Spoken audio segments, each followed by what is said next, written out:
잠깐만요. 지금 이 영상을 보시는 분들 중에 미국 주식이 빠질 때 한국 주식도 같이 폭락하는 거 보고 가슴 철렁하신 분들 계시죠? 사실 그게 맞았어요. 2008년 금융위기 때도 2020년 코로나 충격 때도 미국이 빠지면 한국은 더 크게 빠졌어요. 외국인들이 한국 주식을 팔고 달러로 도망쳤거든요. 이게 수십 년간 반복된 공식이었어요. 근데 말이에요.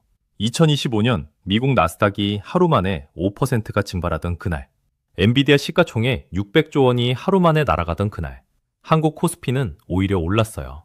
미국이 무너지는데 한국이 혼자 버텼어요. 아니, 올라갔어요. 이게 왜 가능했을까요? 세상이 바뀐 거예요. 지금 한국 반도체 기업들은 미국 빅테크가 흔들려도 끄떡없는 구조를 갖게 됐어요. AI를 만드는데 무조건 필요한 부품을 한국만 만들 수 있거든요. 미국이 AI 투자를 줄여도 이미 맺어진 납품 계약은 이행돼야 하고 그 돈은 고스란히 한국으로 들어와요. 오늘 이 영상에서 저는 왜 지금 그 오래된 공식이 깨지고 있는지를 딱 3가지 이유로 완전히 해부해 드릴 거예요. 이 3가지를 이해하고 나면 여러분은 앞으로 미국 증시 폭락 뉴스를 봐도 더 이상 패닉하지 않게 될 거예요. 오히려 어디에 기회가 있는지 보이기 시작할 거거든요. 끝까지 보세요. 후회 없을 겁니다. 안녕하세요. 알쓸경제액입니다. 어렵고 복잡한 경제 이야기를 여러분 옆에 앉아서 커피 한 잔 마시며 설명해 드리는 채널이에요. 오늘은 특별히 2026년 2월 현재 전 세계 투자자들이 가장 주목해야 할 핵심 키워드, 왜 한국 증시는 지금 미국과 다른 길을 걷고 있는가를 완전히 파헤쳐 볼 거예요. 이 영상 하나면 여러분이 경제 뉴스에서 반도체, HBM, 코리아 디스카운트, 밸류업, 디커플링이라는 단어를 들었을 때 더 이상 낯설지 않을 거예요. 전문가 수준으로 이해하고 실제 투자 판단에 써먹을 수 있는 수준까지 올려드릴게요. 자, 그럼 시작합니다. 1848년 캘리포니아에서 금이 발견됐어요. 미국 전역에서 수십만 명이 나도 부자가 되겠다며 달려들었죠. 이걸 역사에선 골드러시라고 불러요. 그런데 흥미로운 사실이 있어요. 그 수십만 명 중에서 실제로 큰 돈을 번 사람은 대부분 금을 캔 광부가 아니었어요. 광부들에게 청바지를 팔았던 리바이 스트라우스, 곡괭이와 삽을 팔았던 철물점 주인들, 음식과 숙소를 제공했던 상인들이었거든요. 왜냐고요? 금을 캘 수 있을지는 아무도 몰랐어요. 성공할 수도 있고 빈손으로 돌아올 수도 있었죠. 하지만 청바지와 곡괭이는 달랐어요. 금을 캐든 못 캐든 광부들은 무조건 작업복이 필요했고 무조건 삽이 필요했거든요. 그래서 불확실성에 흔들리지 않았어요. 자, 이걸 2026년 AI 시장에 그대로 대입해보면 어떻게 될까요? 지금 AI 골드러시가 한창이에요. 오픈 AI, 구글 딥마인드, 마이크로소프트, 메타, 아마존, 전 세계 빅테크들이 AI에 수십조 원을 쏟아붓고 있어요. 근데 문제가 있어요. 이 AI 투자가 과연 실제 수익으로 돌아올지 아직 아무도 몰라요. 시장도 몰라요. 투자자들도 몰라요. 그래서 주가가 흔들리는 거예요. 그런데 이 AI를 돌리려면 무조건 필요한 게 하나 있어요. 바로 메모리 반도체예요. AI가 데이터를 처리하고 학습하고 추론하는 그 모든 과정에서 엄청난 양의 데이터를 초고속으로 주고받아야 하거든요. 이걸 가능하게 해주는 게 바로 HBM, 고대 역폭 메모리예요. AI가 성공하든 실패하든 AI를 만드는데 HBM은 무조건 써야 해요. 이게 바로 삼성전자와 SK하이닉스가 지금 이 시대에 청바지와 곡괭이 역할을 하고 있다는 말이에요. 여기서 많은 분들이 오해를 하세요. 어차피 반도체잖아요. 뭐가 다른가요? 천만의 말씀이에요. 반도체 안에서도 완전히 다른 세계가 있어요. 일반 D램은 쉽게 말해서 여러분 컴퓨터 메모리예요. 넓은 도로에서 보통 속도로 달리는 차들이라고 생각하시면 돼요.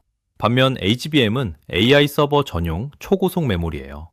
일반 도로 대신 F1 레이싱 트랙에서 달리는 차예요. 속도 자체가 차원이 달라요. 구체적으로 말씀드리면 현재 최신 HBM3E의 데이터 전송 속도는 초당 1.2TB에 달해요.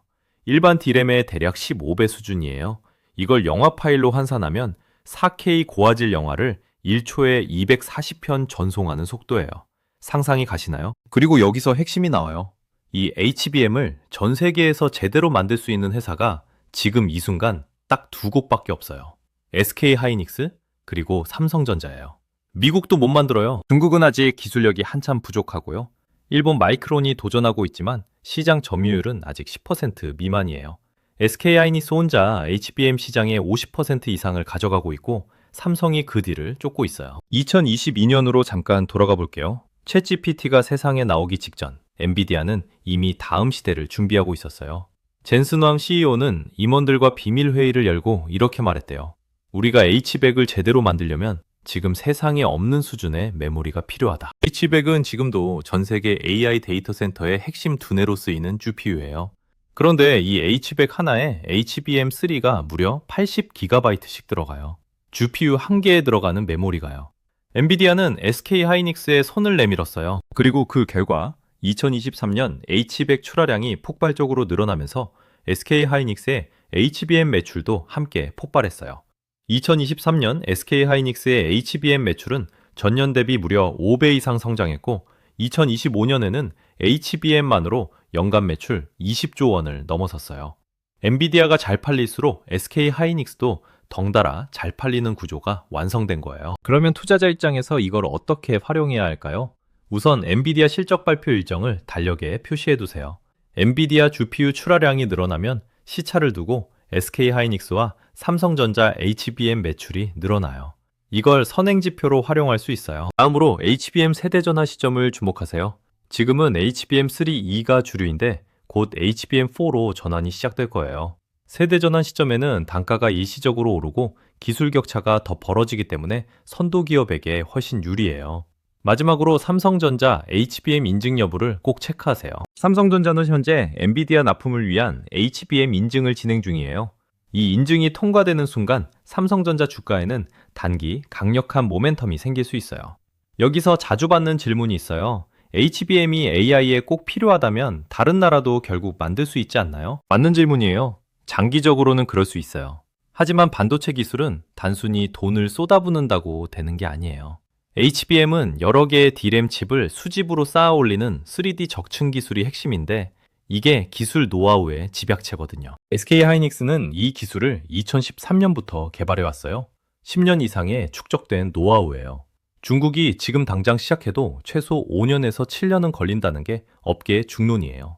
그리고 그 5년에서 7년 동안 SK 하이닉스와 삼성은 또 다음 세대로 넘어가 있겠죠. 자, 이제 HBM이 뭔지, 왜 중요한지 감이 오셨죠? 그런데 여기서 끝이 아니에요. 많은 분들이 그래도 삼성은 좀 걱정되지 않아요? 라고 하시거든요. 맞아요. 삼성전자는 지금 위기와 기회를 동시에 마주하고 있어요. 그 복잡한 내막 지금 바로 들어가 볼게요. 삼성전자와 SK 하이닉스 두 회사 모두 한국의 반도체 회사고 두 회사 모두 D램과 HBM을 만들어요. 근데 지금 이 순간 시장의 평가는 꽤 다르게 엇갈리고 있어요. 왜 그럴까요?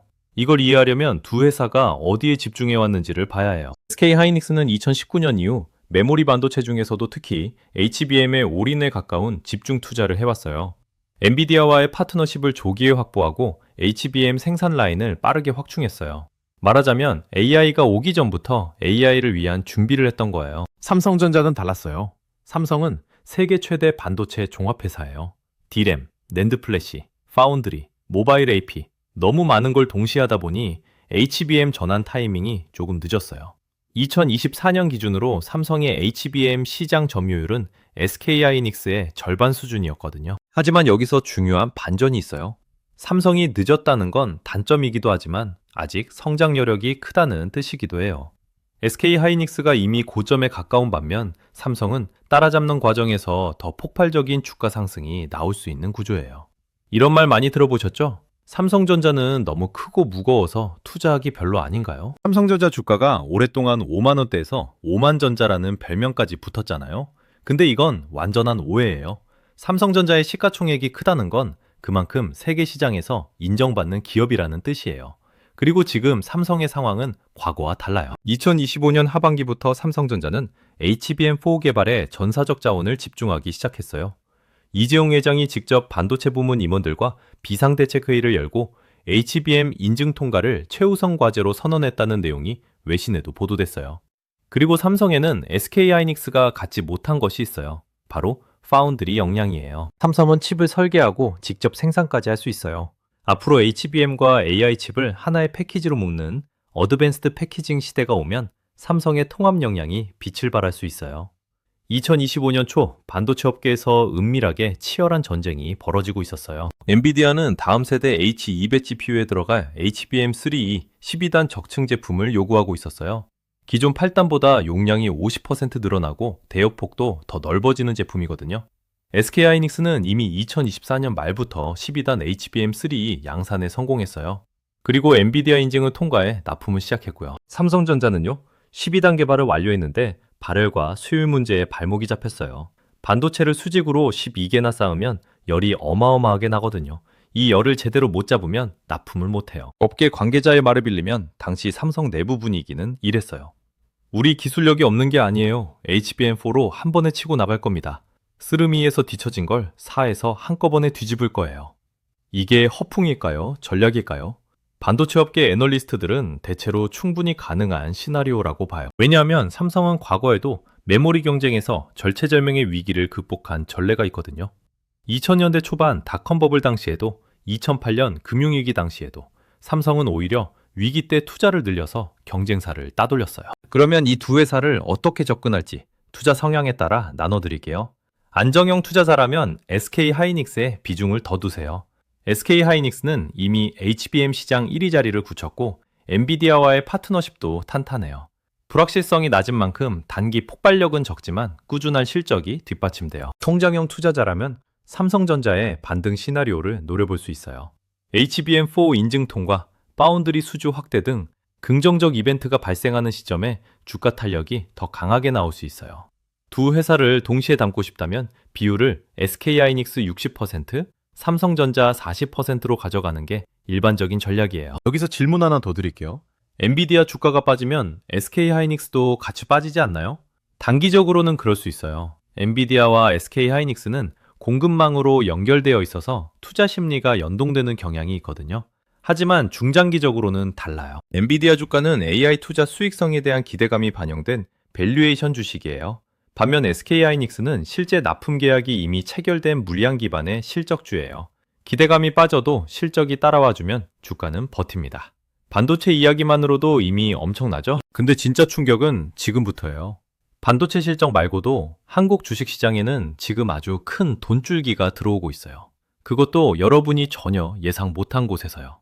부동산 시장에서 빠져나온 수백조 원의 자금이 지금 주식시장으로 오고 있어요. 돈에는 재미있는 속성이 있어요. 돈은 절대 가만히 있지 않아요. 한 곳의 수익률이 낮아지면 반드시 다른 곳을 찾아 이동해요. 물이 높은 곳에서 낮은 곳으로 흐르듯이요. 지난 10년간 한국에서 돈이 가장 많이 모였던 곳은 어디였을까요? 맞아요. 부동산이에요. 특히 수도권 아파트 시장이요. 2010년대 중반부터 2022년 초반까지 서울 아파트 평균 가격이 2배 이상 올랐으니까요. 부동산에 묶어두기만 해도 연 10에서 15% 수익이 나오던 시절이었어요. 그런데 지금은 어때요? 2024년부터 서울 외곽 지역 부동산 거래량이 눈에 띄게 줄었어요. 고금리가 오래 지속되면서 대출 이자 부담이 커졌고 전세 사기 여파로 부동산 시장에 대한 심리적 신뢰도 흔들렸어요. 2025년 하반기에 들어서면서 수도권 외 지역은 물론이고 일부 서울 비강남 지역까지 실거래가가 조정받기 시작했어요. 쉽게 말하면 부동산이라는 커다란 저수지에 균열이 생기기 시작한 거예요. 그 균열로 물이 흘러나오고 있는데 그 물이 향하는 곳이 바로 주식시장이에요. 한국 사람들은 원래 주식 안 좋아하잖아요. 많이 들어보신 말이죠? 실제로 과거에는 그랬어요. 주식은 도박이라는 인식이 있었고 주식으로 돈 벌었다가 홀라당 말린 사람들의 이야기가 트라우마로 남아 있었거든요. 그런데 이게 바뀌기 시작한 게 언제냐 하면 바로 2020년 코로나 팬데믹이에요. 2020년 3월 코스피가 한 달 만에 35% 폭락했어요. 그리고 이때 처음으로 주식 계좌를 개설한 소위 동학개미들이 대거 등장했어요.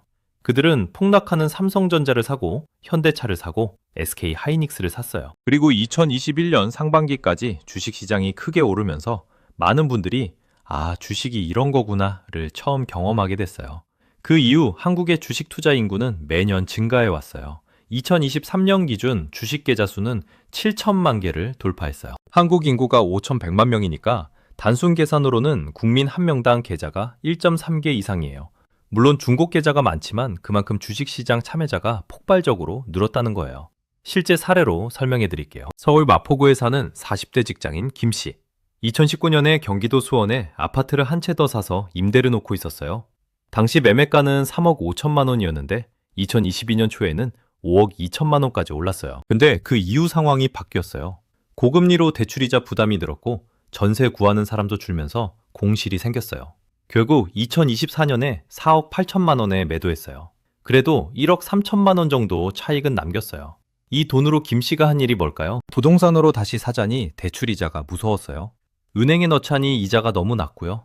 그래서 반반 나눠서 SK 하이닉스랑 삼성전자 ETF 넣었어요. 반도체 슈퍼사이클 얘기를 그때부터 들었거든요. 이런 김 씨 같은 분들이 지금 한국에 수십만, 아니 수백만 명이에요. 한국거래소 자료에 따르면 2025년 한 해 동안 개인 투자자의 국내 주식 순매수 금액이 역대 최고 수준을 기록했어요. 부동산에서 빠져나온 자금이 주식시장으로 유입되고 있다는 게 데이터로 확인되고 있는 거예요. 그러면 이 자산 대이동 트렌드를 투자에 어떻게 활용할 수 있을까요? 먼저 자금 유입이 집중되는 섹터를 파악하세요. 부동산 대체 자산으로 주식시장에 들어오는 자금은 대체로 배당주와 우량 대형주에 먼저 집중되는 경향이 있어요. 리스크를 낮추려는 심리 때문이에요. 코스피 대형주 ETF, 고배당 ETF 등이 자금 유입의 첫 번째 목적지예요. 다음으로 부동산 거래량 지표를 선행지수로 활용하세요. 부동산 거래량이 줄어드는 시점에서 약 3에서 6개월 시차를 두고 주식시장 개인 투자자 매수세가 증가하는 패턴이 반복되고 있어요. 국토교통부 실거래가 공개 시스템에서 이 데이터를 무료로 확인할 수 있어요. 마지막으로 장기 적립식으로 접근하세요. 자산 대이동은 하루아침에 끝나는 이벤트가 아니에요. 앞으로 3년에서 5년에 걸쳐 서서히 진행될 장기 트렌드예요. 한꺼번에 몰빵하는 것보다 매달 일정 금액씩 적립식으로 투자하는 게 리스크를 줄이는 전략이에요. 그럼 부동산이 다시 오르면 돈이 주식에서 다시 빠져나가지 않냐고요? 단기적으로는 그럴 수 있어요. 하지만 구조적으로 몇 가지 변화가 생겼어요. 첫째, 2024년부터 대출 규제가 더 강화되면서 레버리지를 활용한 부동산 투자가 예전보다 훨씬 어려워졌어요. 둘째, 인구 구조 변화로 수도권 외 지역의 부동산 수요 자체가 장기적으로 감소하는 추세예요. 셋째, 주식 투자 경험을 쌓은 투자자들은 자산 배분 개념이 생겨서 부동산이 오른다고 해서 100% 다시 돌아가지는 않아요. 포트폴리오 분산 투자 개념이 대중화됐다는 거예요. 자금이 들어오는 것도 좋은데 그 자금이 한국 시장에 계속 머물게 하려면 뭔가 더 있어야 해요. 그게 뭔지 아세요? 바로 주주를 대접하는 시장이냐 아니냐예요. 그동안 외국인 투자자들이 한국 주식 시장을 보며 좋은 기업이긴 한데 주주를 너무 홀대라며 외면했던 것 혹시 아셨나요? 이걸 코리아 디스카운트라고 불러요. 그리고 이 코리아 디스카운트가 지금 해소되고 있어요. 어떻게? 지금 바로 보여드릴게요. 코리아 디스카운트. 한국 주식이 다른 나라 주식보다 낮은 가격에 거래되는 현상이에요. 쉽게 설명해 드릴게요. 삼성전자와 비슷한 실적의 반도체 회사가 미국에 있다고 해볼게요. 미국 회사는 주가 수익 비율이 20배라면 삼성전자는 같은 실적에도 12배밖에 안 돼요. 같은 이익을 내는 회사인데 한국에 있다는 이유만으로 시장에서 40% 싸게 거래되고 있는 거예요. 왜 이런 일이 생길까요? 크게 세 가지 이유가 있어요. 첫째, 불투명한 지배구조예요. 한국의 대기업들은 오너일가가 지주회사를 통해 복잡하게 얽혀 있어요.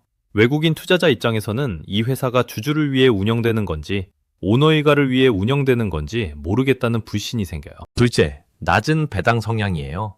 한국 기업들은 이익이 나도 배당을 적게 줬어요. 사내 유보금이라고 해서 회사 안에 현금을 쌓아두는 걸 선호했어요. 주주 입장에선 이익을 함께 나눠받지 못하니까 매력이 떨어지는 거예요.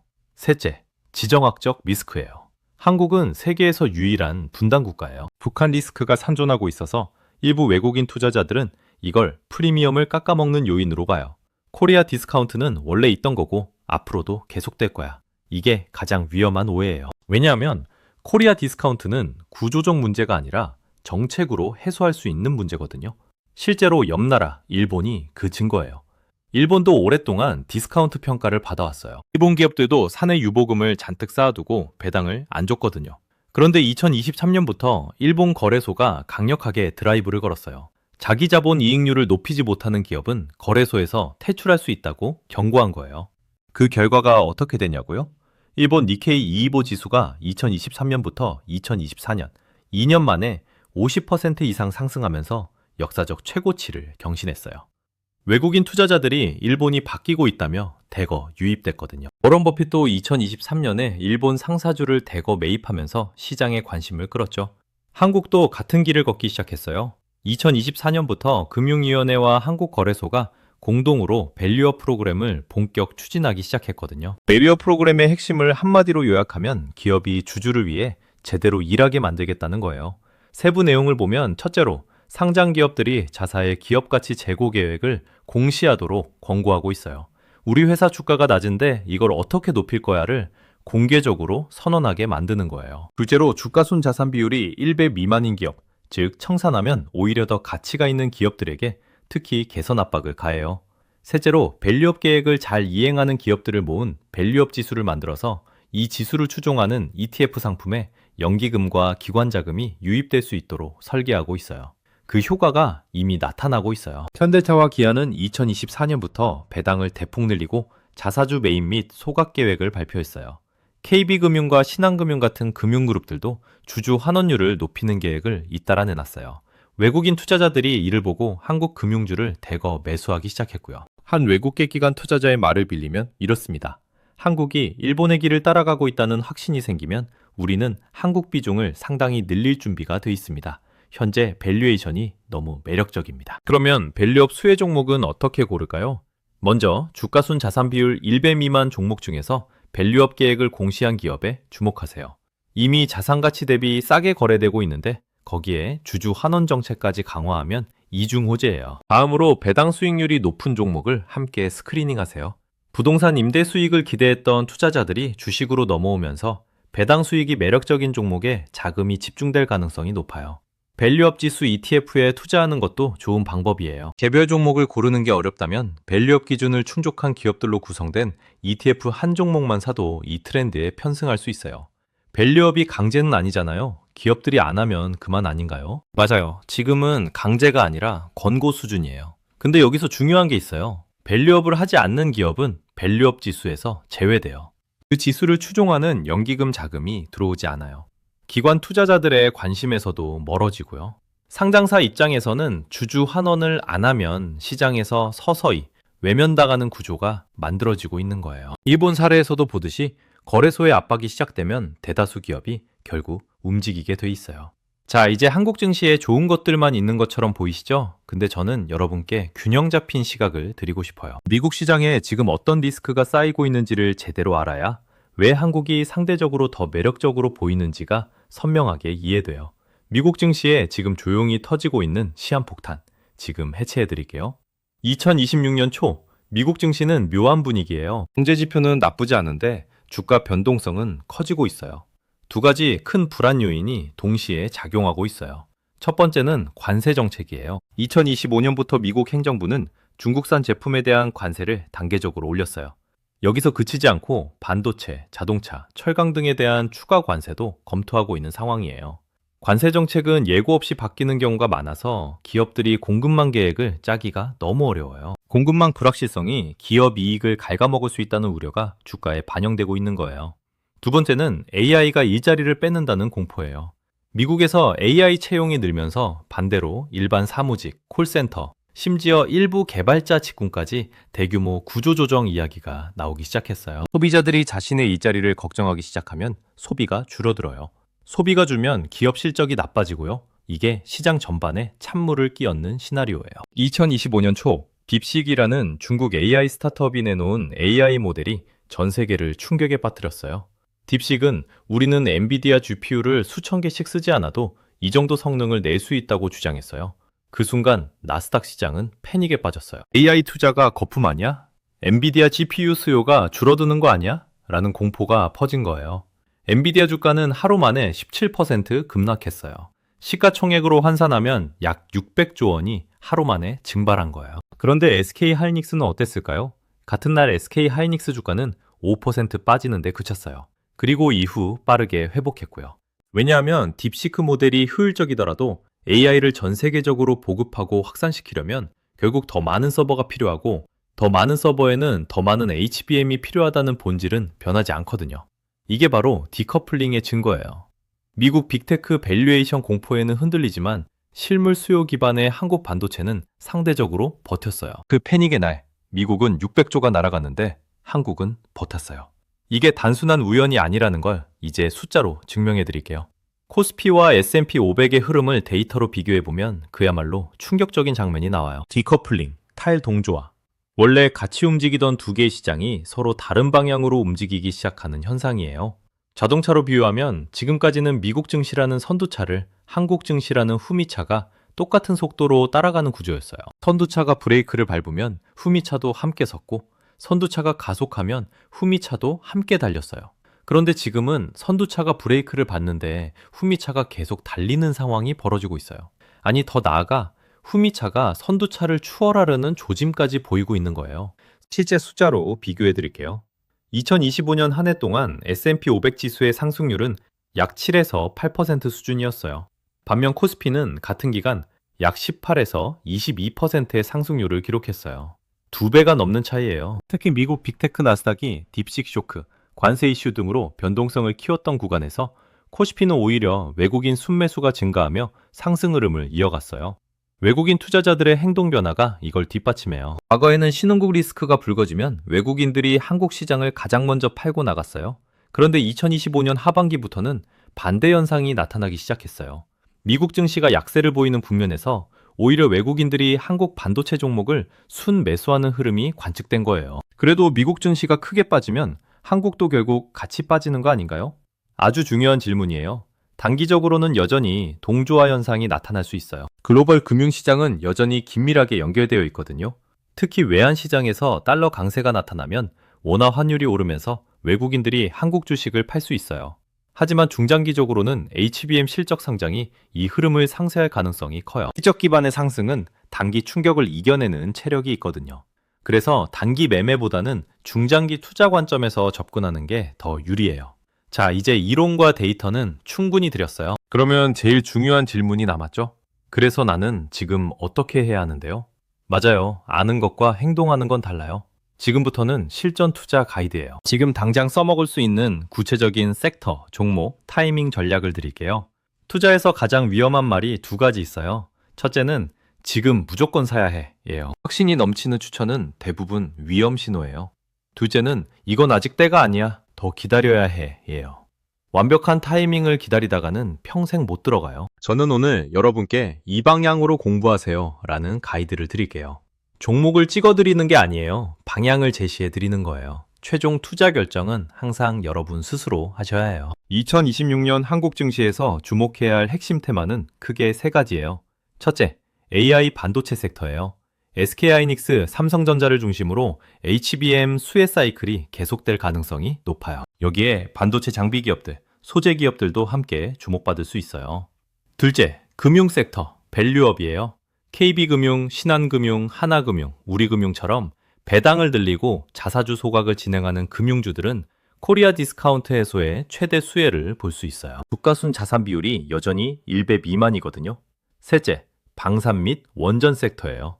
지정학적 긴장이 고조되면서 방위산업에 대한 전 세계적 수요가 늘고 있어요. 한국 방산기업들이 유럽과 중동에 수출 계약을 체결하는 사례가 2025년부터 급증했어요. 원전도 마찬가지예요. 탄소 중립 목표와 AI 데이터 센터의 막대한 전력 수요가 맞물리면서 원자력 발전에 대한 재평가가 이루어지고 있어요. 개별 종목 분석이 어렵다면 ETF로 시작하는 게 가장 안전해요. 코덱스 반도체 ETF, 타이거 코스피 고배당 ETF, 아리랑 밸류업 지수 ETF 같은 상품들은 분산 투자가 되어 있어서 개별 종목 리스크를 줄여줘요. 직접 종목 분석을 할 자신이 있다면 위에서 언급한 섹터 내 대표 기업들을 공부해보세요. 타이밍에 집착하지 마세요. 대신 이 세 가지 신호를 지켜보세요. 첫째, 미국 빅테크의 실적 발표 시즌. 보통 1월, 4월, 7월, 10월에 미국 증시가 변동성이 커지면서 한국 반도체주가 눌리는 구간이 분할 매수 기회가 될 수 있어요. 둘째, 삼성전자의 HBM 신규 인증 뉴스, SK하이닉스의 HBM4 양산 개시 뉴스 같은 긍정적 이벤트가 나올 때는 모멘텀이 강해지는 구간이에요. 셋째, 원달러 환율이 1350원 이하로 내려가는 시점은 외국인 유입 여건이 좋아지는 신호일 수 있어요. 환율이 안정되면 외국인들이 한국 시장에서 환차손 걱정 없이 투자할 수 있거든요. 자, 오늘 내용 딱 세 줄로 정리해 드릴게요. 첫째, 한국의 삼성전자와 SK하이닉스는 AI 골드러시의 청바지와 곡괭괭이에요. AI가 성공하든 실패하든 HBM은 무조건 필요하고 이걸 만들 수 있는 나라는 지금 한국밖에 없어요. 둘째, 부동산에서 빠져나온 수백조 원의 자금이 주식시장으로 유입되고 있고 밸류업 프로그램이 코리아 디스카운트를 해소하면서 외국인 자금도 함께 들어오고 있어요. 셋째, 미국이 관세 리스크와 AI 고용 불안으로 흔들리는 동안 한국 증시는 실적 기반의 반도체 슈퍼사이클과 강력한 정책 모멘텀으로 탈동조화에 성공하고 있어요. 이 영상 시작할 때 제가 이런 말을 했어요. 미국 증시가 흔들릴 때 한국 주식은 왜 혼자 오르는가?